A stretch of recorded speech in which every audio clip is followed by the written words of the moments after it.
Hello viewers, আসসালামু আলাইকুম। Marine cooking চ্যানেলে আপনাদের স্বাগতম। আজকে আমি ক্ষীর দিয়ে পাটিসাপটা বানাবো। তার জন্য এখানে প্রথমেই একটা বলে নিয়ে নিয়েছি 2 কাপ পরিমাণ চালের গুঁড়া, হাফ কাপ পরিমাণ ময়দা, হাফ কাপ পরিমাণ গুঁড়া দুধ, 1 চিমটি লবণ আর 1 কাপ পরিমাণ গুড় দিয়ে ভালোভাবে মিশিয়ে নিচ্ছি। এখানে আমি পরবর্তীতে আরও হাফ কাপ পরিমাণ পানি অ্যাড করে নিয়েছি, নিয়ে ডোটা তৈরি করেছি। ময়দা দিয়েছি, এতে করে পাটিসাপটাটা নরম হবে। এবার আমি ক্ষীরটা বানাবো। তার জন্য এখানে 1 কেজি দুধকে জাল করে আধা কেজি বানিয়ে নিয়েছি।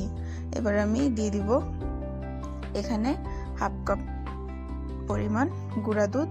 এটা আপনারা চাইলে নাও দিতে পারেন, তবে দিলে ক্ষীরটা মজা লাগে।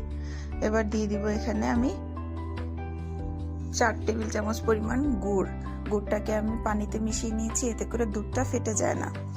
দিয়ে দিয়েছি এখানে কিছুটা দুধ উঠিয়ে রেখে তাতে 2 টেবিল চামচ পরিমাণ চালের গুঁড়া অ্যাড করেছিলাম সেটা। এবার দিয়ে দিব হাফ চামচ পরিমাণ লবণ, দিয়ে দিয়েছি হাফ কাপ পরিমাণ নারকেল কোড়ানো। এবার আমি মিশ্রণটাকে ভালোভাবে জাল করে ঘন করে নেব।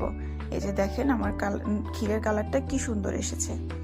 এবার আমি পাটিসাপটাকে বানিয়ে নিব। তার জন্য এখানে চুলায় প্যান বসিয়ে হালকা একটু তেল স্প্রে করে দিয়েছি। এবার আমি দিয়ে দিব পাটিসাপটার ডোটা। 1 চামচ পরিমাণ দিয়েছি।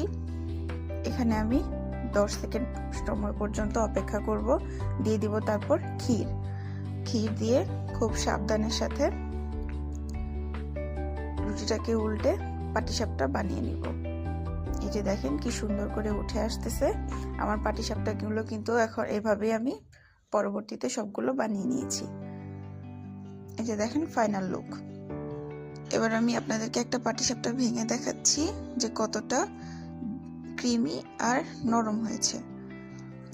আমার ভিডিওটি যদি ভালো লেগে থাকে তাহলে লাইক, কমেন্ট, শেয়ার এবং সাবস্ক্রাইব করতে ভুলবেন না। আপনারা অবশ্যই বাসায় এটি বানিয়ে দেখবেন, খুবই ভালো লাগবে। আজকের মতো এই পর্যন্তই। আল্লাহ হাফেজ।